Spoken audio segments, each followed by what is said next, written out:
Good to see you all. Welcome back to another thrilling episode of what is this called? Daily Success Calls, Power Up, something. Yeah, I am here. I am here with you, John Lavenia, live and in person in my natural habitat. I just landed. I am back in Phoenix, and I am in my home office. So now you guys finally know what it looks like here. And I got plants, right? I got books. I haven't read them all. I feel smarter just, seeing them there, but there they are. How about you guys? Been reading books? Yeah. Yes. Okay, that's good. Let's see who we got here. I see Angela. Hi, Angela. There's Mark. David, good to see you again. Jan, I know we've got Ngayo here. Oh, Nayo, right? There you go. Very good. Linda, I saw you before. I don't see you now. Of course, Judith's here. Missy, aka Allison, and Andy, my favorite realtor from Miami. Thank you for being here, Andy. Good to see you, brother. On that note, I wanted to bring up an impromptu topic. Well, they're all kind of impromptu because, as I said, for those of you, a couple of you, I think, Angela, you were on our little welcome session we had live from the airport. Yeah. So one of the things that comes up for me, and that I mentioned on that welcome session is I never know what's going to come out of my mouth until I hear it. It's always very interesting. Maybe something good, maybe something bad. We'll find out. Usually something good. But but that brings me to what I wanted to talk with you about today is about keeping it real. And hopefully this is real for you. And if not, it will be. When I was first looking to become successful in business and just in life, and I'll reveal to you all now, because a lot of you are just meeting me. This was out of necessity. Like my life wasn't working, like really not working. I was a troubled youth running the streets, New Jersey, right? The whole thing. I won't go into all the details. It's kind of miraculous that I made it to age 16. Okay. So clearly we had, a very big gap between where I was here. And then even like productive member of society would have been like way, way, way up here. Okay. And so, I guess by the grace of God and mentors, people who showed up in my life, I didn't picture them as mentors at the time, but certainly people that gave me examples of, here's like, what it looks like if you lived on purpose a little bit, like maybe you got a job or maybe you did something with your life. And that's a big step up from purposeless, just whatever I was doing there, killing time and myself. I would argue, here's the thing, I would argue that it's a bigger step up from employee to successful entrepreneur. So the give you a story. Okay. So there's this guy on the street corner, is a beggar, right? He's a panhandler, and he gets quarters. People give him quarters. Busy street corner. This is pre-COVID, right? When people used to walk up and down the street. And so one day, this guy walks up to him and he says, you know what? I'm not going to give you a quarter today. But what I am going to do, I'm going to help you. I'm going to help you. I'm going to get you, to be a productive member of society. In fact, you know what? I've got an opening at the place where I work. I could talk to my boss. We need like a janitor, and, you can get a job, right? You get a steady paycheck. And in fact, you look like you're about my size. I got some extra clothes, I can get you some clothes, get you a shave, right? Come to the house and your life will be better. Your life will be better. And you know what the panhandler, how he responds? Here's how you might think, all right, here it comes. Oh, thank you, sir. Oh, thank you. I know the angels have smiled upon me. What a good Samaritan. No, here's his response. His response is, well, then who's going to get my corner? That guy over there on the other corner, right? He keeps looking at this corner. I get lots of handouts here. This corner is better than that corner. Oh. Who's going to get my corner, right? So that jump, right? In this case, from panhandler to employee, nice jump. Okay, employee to entrepreneur, bigger jump. And here's why.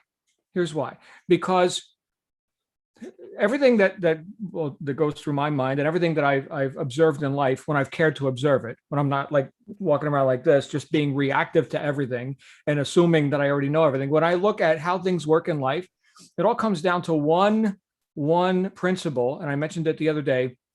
Ralph Emerson said it was the law of laws. And here it is: cause and effect, cause and effect. That's it. So the panhandler, we could say, is pretty far down the scale of causation, right? They are the effect of whoever throws a quarter at them, right? And they can cause more people to do so by maybe creating a sign or something.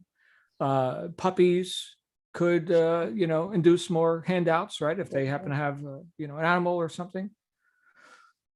And I'm not looking to make light of this. Okay, I'm just giving you observations that you can objectively picture in your mind. Okay.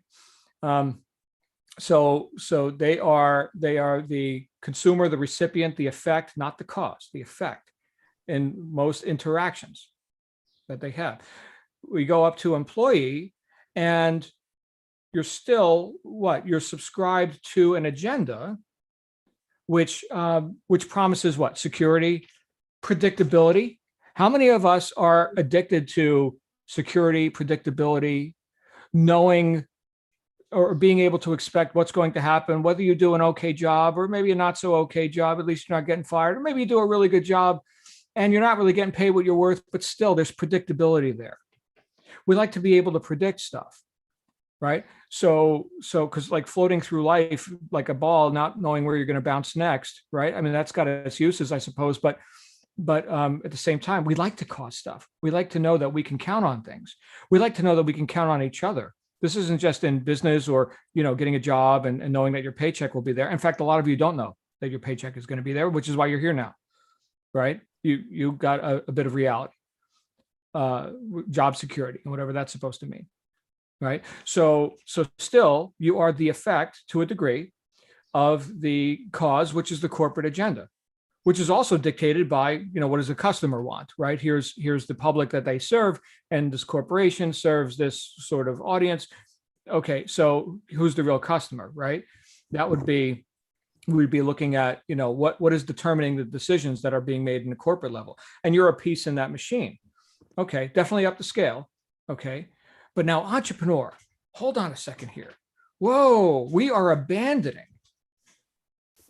this whole idea of so-called job security, or here's what we already know works and it's cranking out. I don't know where the money comes from. All I know is I get a paycheck every week when I show up, and somehow they've got enough money to pay me, right? I'm not responsible for that. Therefore, I'm not controlling that. Therefore, I'm not cause. I am effect in that situation. And so now I'm stepping forward and I'm saying, you know what? I'm going to go ahead and I'm not going to get paid for my time anymore.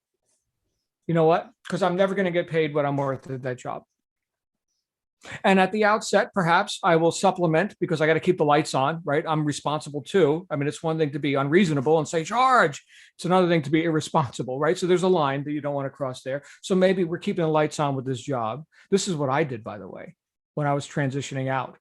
Okay. My first 90 days or so, which sucked. It was miserable. Okay. But I knew the escape hatch was right there. All I had to do was ramp up this business, and man, I'm getting my walking papers. For me, that took 90 days, okay, to double my income that I was making on my job. All right. But think about that. You don't get paid for time anymore. You get paid for results. And the methods which you are going to engage in are not 100% known, guaranteed, predictable methods. Who here knows the best design to put on a coffee cup? The one that you do. Well, the marketplace will tell you. The market, right? So right now, and you've seen a few examples. Thank you, Andy. You've seen a few examples. Certainly, Rachel has set the bar pretty high. Like, here, look at this. I just made 20 grand on this one coffee cup. Right? Okay, nice. And how many of those can you produce? Right? And do they all stick? No, of course not. So none of us have a crystal ball when it comes to that stuff. And no, you're not getting paid for your time. That you went ahead and you designed something. Okay, you get paid for the result. In other words, to bring it back, I'll get back to Ralph Emerson here in a second, where he said, where he said, money is reward for service rendered. Okay, so you think of, we can call this like the law of exchange, right? So if you want to inflow, you have to outflow. If you want the tide to come in, the tide has to go out. You can't break this law. You can only break yourself against the law. And a lot of people try and do that, to get without giving, right? So when we deliver value, real or perceived, or a combination of the two, we deliver value into the marketplace. Somebody says, "Oh my goodness, Andy's coffee cup. I don't even know who Andy is yet, but yeah, man, that cup's talking to me. Here's my $20, Andy." Or if you put some glitter on it, maybe here's 30. Right. And so, yeah, there you go. Keep it coming. He's like, yeah, keep coming. So was that like a need that was fulfilled, or a demand? Right. So need, that's kind of arbitrary. I would say no, I'll survive without the coffee cup. I know somebody argued about that the other day in the chat. Thank you for that. That was fun. I got to have my Starbucks cup collection. Okay, cool. So you need it. But for the rest of us, we don't need another coffee cup. Okay. But I want it. And look, people buy stuff they want all the time. Less resourceful things than a coffee cup, by the way. People are pissing away their life savings in Vegas right now, or at the, the go-go bar or something. Is that resourceful? Do they need that? Clearly, no. Oh, Andy, no. Oh my goodness.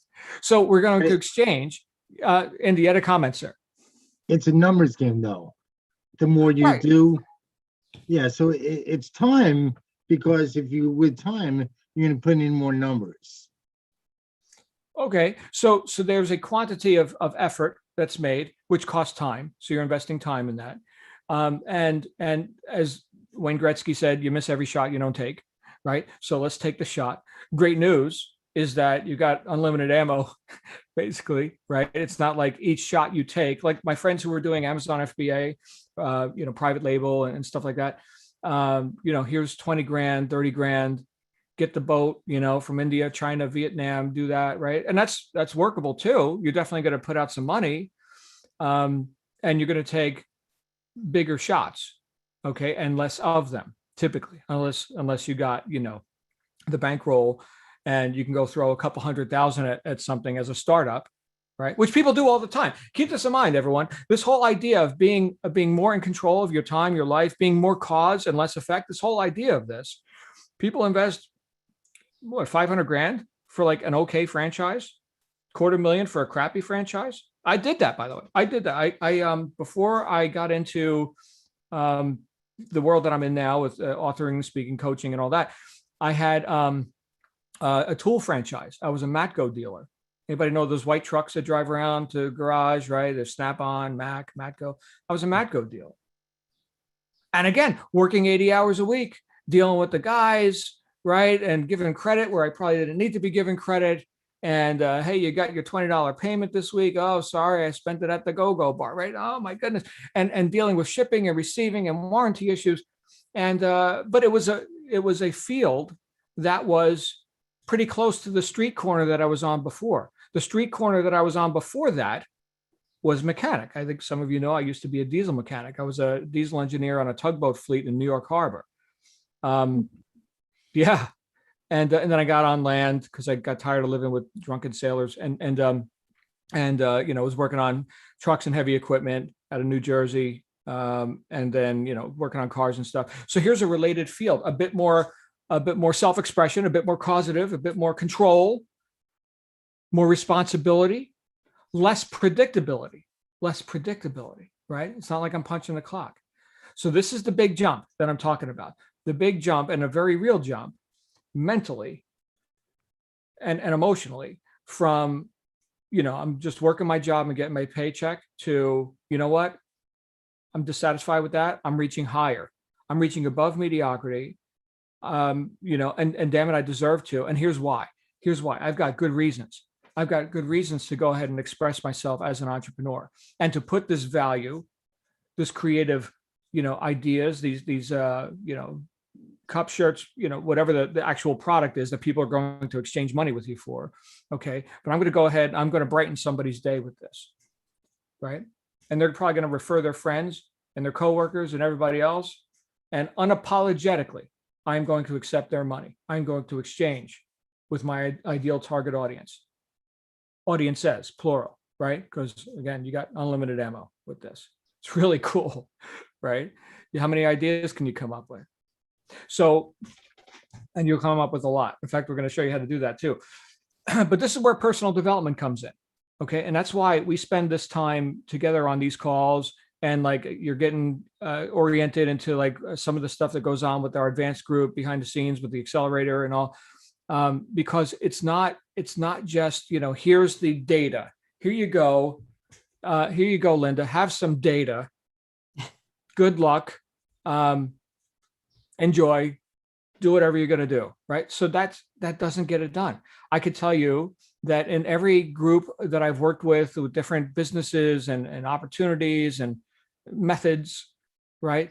The methods are sound, or we could say sound enough that people are succeeding with those methods to various degrees. And you've got like sort of the rank and file. Here are the people, the masses, let's say, who are engaged in that certain modality. Okay.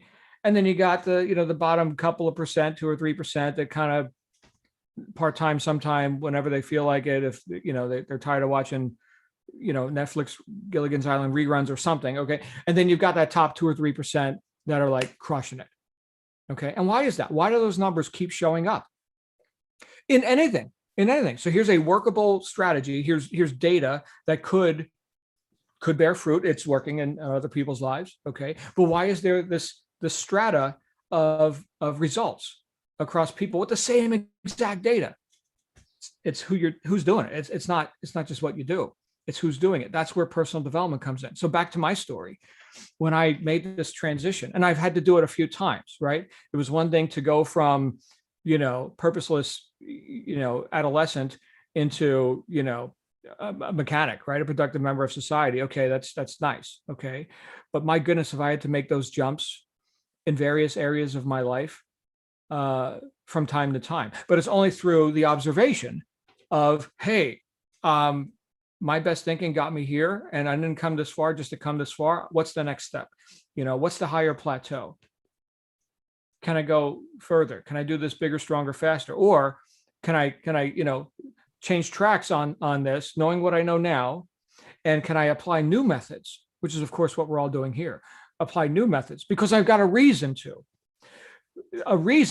to walk through fire, so to speak. I don't mean to lay a heavy trip on anybody here, but this is some of the emotional stuff that comes up for people when they leave the safety net. And I'm not saying that you need to do that right now. Okay. You're keeping the lights on with your job, if that's the case, right? I know Andy's got, real estate deals. I hope he does. Right. So that's just one example. Okay. So keep the fire burning over here. But like in my case, I mentally divorced myself from the corporate world. And again, in my situation, it was actually killing me. I was ending up in the hospital with a stress-induced colon infection and big problems. Anyway, I was getting out of shape. Like, yeah, just it wasn't me. I needed to make my exit on that. I just didn't know how to make the exit on that and to replace or exceed what I was currently doing. Okay, so everyone's story is different. I am not telling you to go quit your job tomorrow. You could tell yourself that's your choice. Okay, but what I did do, okay, because I had that high necessity level, and I also had a good dose of personal development. I was reading the books, right? I was applying into my life, excuse me, principles that appeared to be workable in the lives of others. Certainly the people who wrote the books, right? By the way, there's a lot of books I wouldn't recommend. So just keep that in mind. I recommend stuff that I can see ostensibly is workable in the lives of people who actually use it, right? So I was attempting to apply the data into my life in such a way that it would allow me to be bigger than my circumstances, bigger than the problems. When we are looking to get out of let's say a deficit condition, right? Let's say you're not earning enough money. Okay. So how do you get out of that deficit condition? You outproduce it, right? You outproduce the problem. Despite the circumstances, whatever, you become bigger than your circumstances. This is a heavy kind of a deal, but it doesn't happen if, like we quoted the other day, right, of what used to make heroic vows of amendment if the same old lawbreaker is to keep them, right? What? Who's showing up to do this job? Somebody 10 foot tall and bulletproof. That's who. That's who. Says you, right? Well, now I know who we're betting on here. That's why personal development is so huge, right? That's why, and you'll see it here. You'll see there are people who are going to come, they dabble, and they're the dabblers, right? There's people who come and they like suck this up and they're like, bam, I'm the future of this. What's your record, Rachel? Get ready to be taken down. Here I come, right? Fine. I mean, what's the whole point of leadership, right? Is that the next generation is better, stronger, faster than the previous generation. Otherwise, what the hell are you leading them to, right? I want my daughter, who's 10 years old, to like blow my stats out of the water. Yeah, mom and dad, I know you're both geniuses and you've been entrepreneurs and you made millions. Watch what I do. Mm. Oh, well, thank you. Her name's Trinity, by the way. We named her after the character in The Matrix. Powerful woman, right? Trinity. Yeah. All right. So go ahead. Have at it, Trinity. What can we do to help? She was at she was visiting some friends up in the mountains, and they live near a golf course. And apparently golfers like to lose golf balls. Well, they don't like to do it, but they do it anyway. And so these girls go out and they're collecting golf balls and selling them back to the golfers. Not mid-play. It's not like the ball landed in the rough and they ran out there and grabbed the ball. It's not like that. But they got like baskets of golf balls. Each of them made like $200 on a Saturday afternoon. Yeah. Yeah, selling golf ball. Oh, you want the colored ones? Oh, those are a couple extras. Oh, little entrepreneurs. Fantastic. But that is causative. You see that? That is like, I got an idea. They have a demand. They demand golf balls. We have a supply. It's called golf balls. So we collect it out of the woods, right? Let's put that together and let's see what happens. Hundreds of dollars. And I think they had some lemonade with that too. So, yeah. Am I making a point? I hope I am. Yes. Thank you. It's really about you, right? The internet exists for anybody. Why you? Right? So that's why we get really clear about our goals and who we are in relation to those goals. And we start seeing them as like a guaranteed future outcome. That's it. Too late to fail. I win. There's a book.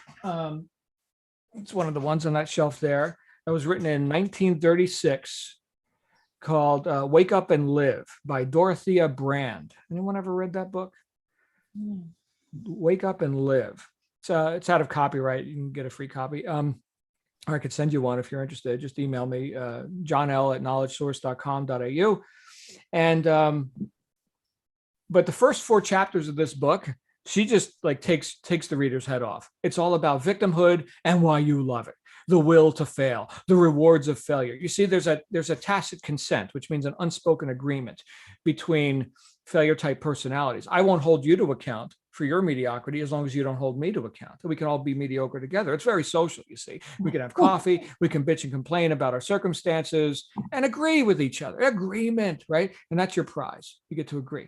All right. And then chapter 5, she's like, all right, enough with that. Here's the philosophy that turned my whole life around. One line. Act as though it were impossible to fail. Act as though it were impossible to fail. So everything you do turns to gold. Not instantaneously. You're not Midas or something. Okay. We're not doing alchemy, although, right. Don't expect it to take forever either.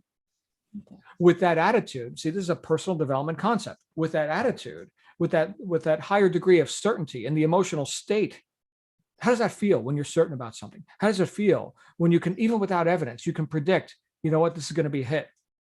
How many of you are happily married, right? Was that like a completely fully known, like, I know everything that's going to happen here, and yet here you are years later, still happily married, right? So there was a knowingness about that. There was a certainty, a confidence about that. What if you could have that same sort of experience with your business? And for those of you who are not happily married, let's pick another example. When I was a skinny kid, I wanted to get big and strong. I went to the gym and there were all these meatheads walking around the gym full of muscles, right? There's the Jersey Shore. And they showed me how to lift weights. And sure enough, here I am, right? not competitive bodybuilder or anything, but maybe I'll tell you a little joke about that on Friday. But because I like to keep it light on Fridays. In fact, in my mastermind group, we call it Fun Friday. Somebody's got to tell a joke. It's absolutely a requirement. And we typically wear Hawaiian shirts and stuff like that. But the idea here is that you're not the same caliber of person emotionally, physiologically, psychologically, that stayed in a rut. If that's how you identify that you've stayed for however long, months, years, decades, right? It's not that same person that is now engaging in this new method, new to you. Proof of concept is all around you. It's not like a new method. Hey, let's go sign up in somebody's experiment, right? Which some people do, right? Startups have their use as well. A little bit riskier. Okay. But yeah, it's got proof of concept. What's missing? You, best version of you. So that's what we're bringing to the table. That's what you're bringing to the table. And I'm just here to kind of offer you a mirror. You can definitely have this. I have no question about it in my mind. Like, people who show up in this conversation are able people, right? Otherwise, I'll just play Gilligan's Island reruns for you, which, by the way, I really enjoyed as a kid. I don't know whatever happened to that show. I actually saw the location where they filmed the minnow, right? The boat leaving the dock, and that's in Oahu. I toured Oahu. Yeah. So I saw the actual Gilligan's Island set. Wow. Kind of cool. I've been talking almost a half hour. How did that happen, Missy? How did that happen? All right. Who's got some? Yeah. It was all you. All right. Floor's open. Who would like to talk while I review the chat, because I can't read chats and run my mouth at the same time. Emma, yeah, I hear you. I hear you. Yes. Okay. Thank you guys for your feedback on this. Good stuff. All right. Any comments, questions? I'll go. Come on out. Let's see. I spent the morning writing from getting rid of my old beliefs, writing down what they were that no longer served me, and rewriting them into the opposite. And I literally did throw it in the garbage. And it's on my card, and I'm getting a special thing to put it in. And it made me cry because they've been hanging around a long time, and they're going away now. That's my choice. And that's the one little action step I took to get it done. Wow. Missy, if I may, you look brighter. I don't mean your backlight with the windows. I mean you. I don't know if anybody else sees this, but Missy looks brighter to me. Well, that's funny, because I had a sick morning, but last week I was pretty sick. So, and my hair was swollen from the humidity. Like I had but I emotionally, I feel brighter. I could feel it coming, and I'm going back to my Neville Goddard. I recommend it to everybody listening to his recordings, because I gave it up out of anger because it didn't happen, but I need it. And the things in your book the quotes are sitting on my table in front of me. It's just a strange congruence of things that I already had that were not being put together properly. Yeah. And so living in the end, that's what he calls it. Your chapter calls it something slightly different. Thinking from the end. When you live from that place, then you are not the person of yesterday. Right. Person who's accomplished that task, that business, you've set it up. You did what they did with the movie. Yeah. You put the movie and you show the ending first. So when you go back, you can't fail because you already know. And it was a very powerful image. So please, if people haven't seen it, please tell it your way. Okay. Well, I guess they can go read the book, but it's not one of the ones that I recommended you start with. You can go of your own accord and go on Amazon and find it. But yeah, it's that whole book is just different approaches to the same thing that I'm attempting to do in my life, which is have integrity to principles, right? Integrity to something, to my own vision. and you know what I said that I want, the reason that I showed up here anyway, right? Purpose. And so that's a, you know, ongoing quest. And here are some different approaches I've taken to that. Just like I mentioned earlier, like every topic we have goes down to one topic, is how much more causative, in control, responsible, right? Effective, right? These are all in that bunch, right? It's all about cause and effect. You having an effect, which means you need to be cause. So any approach we have, and that's why personal development is hardcore, right? A lot of times people think, oh, you know, I'm going to go do some fluffy, you know, self-help stuff or something. No, this is not fluffy. This is hardcore. This is an interesting game. I quoted Ford the other day. He said, thinking is the hardest work there is, which is probably why so few people engage in it. Thinking. Yeah, that's the work. That's it. So, Right. and who's the clown with the rabbit ears behind you? He stopped now, but your husband, I see you. Glad you're here, you guys. Thank you. Angela, or who else? Anybody else want to come out? Mr. John, Yes, sir. how are you? How are you? DL. Hey, DL. God bless you, sir. So you talked about your 90 days when you were in the grind and you broke free and you got to the next level. Mhm. What was it like the next day after the 91st day? What was that day like? Oh my goodness. Mixed feelings. I would say elation, joy, gratitude, excitement, exhilaration. Yeah, so a little bit of a combination of those. And did But- you, yeah, But there was one other thing, deja vu. There was deja vu because we're acting as though it's impossible to fail, right? Oh, okay. So like when you hit a goal, it shouldn't be like, oh wow, I just won the sweepstakes or something. I can't believe it. How amazing that I won. No. It's of course I did. Of course I just made my first million. What the hell else am I going to do? That's what I'm doing, right? Totally expected. So you get to trade off a little bit of that, you know, surprise, you know, for expectancy. And which kind of keeps you level too, right? It's not like I was running down the street with no clothes or anything. I was elated, but it wasn't, you know, beyond, you know, expectation. I don't know why I used to Beautiful. run down the street with no clothes example. I've never done that, but just in case you wanted to. and thank you for not doing that. All right, you're welcome. You're welcome. Thank you, DL. Angela, you had a comment. I did. Well, I mean, it kind of builds off of what, like you said, I was in the last call, you know, I just joined the LHS this week. I'm super pumped about it. And I think I don't really have any questions because I don't know what I don't know yet.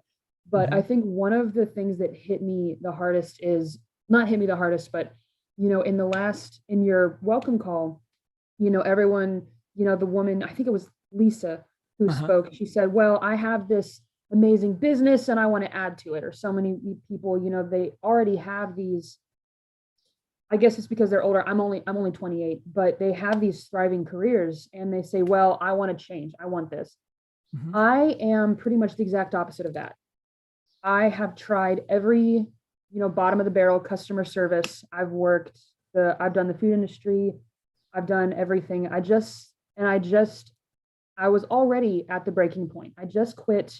I was a leasing agent for apartments in downtown Dallas, and I was depressed. I was sick. I hadn't been to a family holiday up in Missouri in about 5 years. So I was missing holiday events. I was anxious. I was depressed. And it was because a podcaster that I follow calls it when you're a wage slave. He says, when you're basically a slave to the whims of someone else's drive to make money. And that kind of fits with what you said when I was the effect.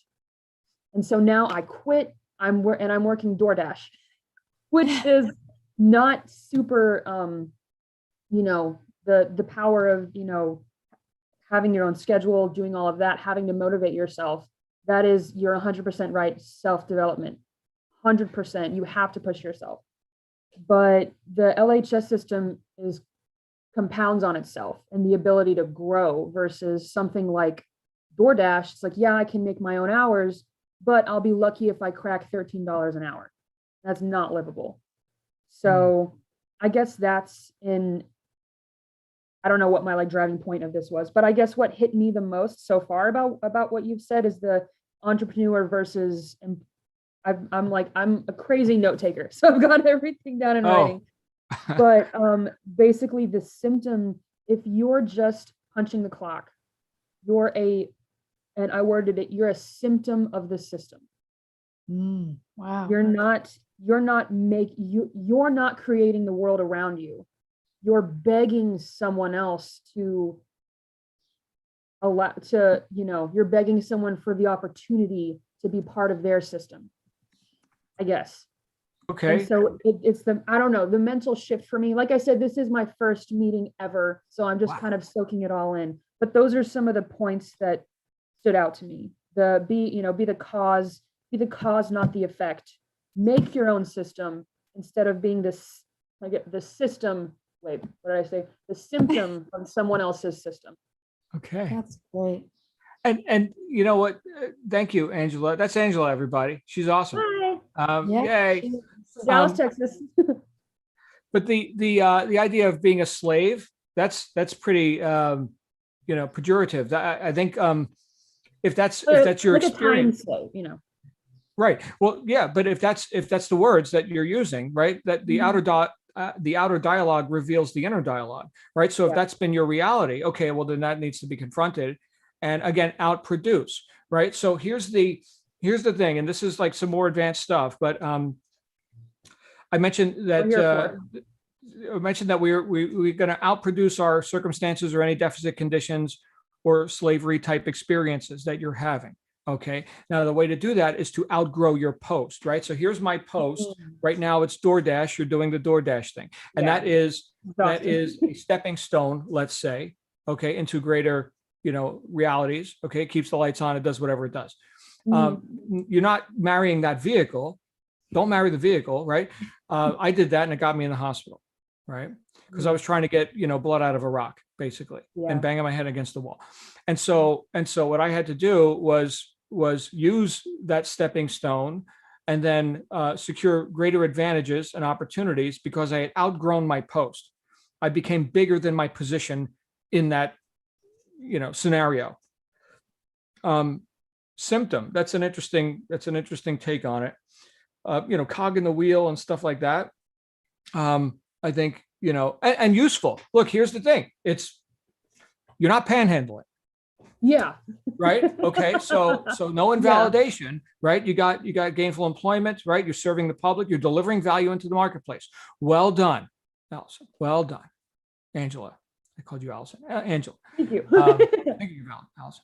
So yeah, but just understand that like everything is moving lifeward or it's disintegrating. Nothing rests, right?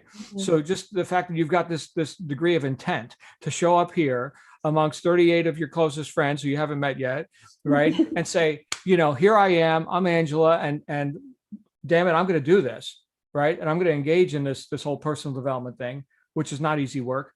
That speaks volumes. Wow. Really glad you're here. You. Okay. I'm excited. We got a few more hands up. Let's go ahead and we'll hear from Asiya and then Judith and then Andy. Hey, Asiya, you've got the floor. And as this forum grows, we're going to have to do the hand raising thing because it's going to become like an explosion. That's right, Andy. I told you that was going to happen. Andy was on here when there was 4 people. Hey, Asiya, come on out. Hi, John. How are you? I'm awesome. Thank you. Thank you for this, which you do. I know I said it the last time, but I just had to say it again. I did have a question, and it is, you sort of touched on it, but I want to ask again. So how do you make yourself bigger than your circumstance? And you had said that you had to do that. So I'm curious about, and I have read The Power of Consistency, which you recommended, and it's a fabulous book. But I want to hear from you, given that you had like a 90-day plan and you at the end of the 90 days found yourself where it was that you really wanted to be. That's my daughter running commentary. How's she doing? She doing good? She's great. Awesome. Well, the answer is get invited to a business launch strategy session and I will reveal all. And the way to do that is to get through the accelerator process. Okay. Okay, so get with your accountability rep. Where are you at in the process? Like what? I got video 7 yesterday, which I should watch today. So I feel like that should be the Boy. last one. Okay, then she said get ready 7. get ready. We're gonna have a meeting. There you and go. it's gonna be Okay. fun. Yeah, Okay. I look Looking forward to it. I will show you what I did. It's heavy duty. Buckle your seatbelt. So Through the glad you're here, accountability Asia, and your baby. Thank you. All right. Yeah, thank you. My pleasure. All right, we had 2 other people with hands up. I'm only seeing one right now. Who was the next person? Who's coming up? Andy That was has his me. hand up. Come on down. Hello? Oh, hi, it's Judith. Can you guys hear me? Judith, there she is. Hi, Judith. I'm loving everything I'm reading. I'm going through every module and I go through all of the transcripts and I bookmark all of the links and I'm getting set up and everything. But one thing I have discovered through my past, I was a very successful mortgage professional in San Diego and California and also in Scottsdale. Then I got sick. So you never know when something's going to take you to another level where you have to, expand upon what you've already known. But what I've always discovered is you set everything up in the beginning, you do all the hard work in the beginning, and then you maintain and you create, but you don't have to spend hours. So it's always been work smarter, not harder. And I'm assuming that this is exactly the same kind of program. That's a question to you. Yeah. Yeah. And look, you've done things that are more complicated and I would say laborious than this, right? So you're quite qualified. By the way, I love your aesthetics, right? You got the trees, was that a mural or something? Did you paint Thank that? you. I'd love to take claim for the art. I have an art gallery here in my home, Ah. and but I think Van Gogh might get mad. His people might sue me if I took ownership of it. Okay. Thank you. But yeah, Judith, you're on the right track. And it's the same. The reason I like to talk about principles are because they apply to whatever methods, tactics, strategies, right? Principles are higher than tactics. So it's the same winning principles that will win here.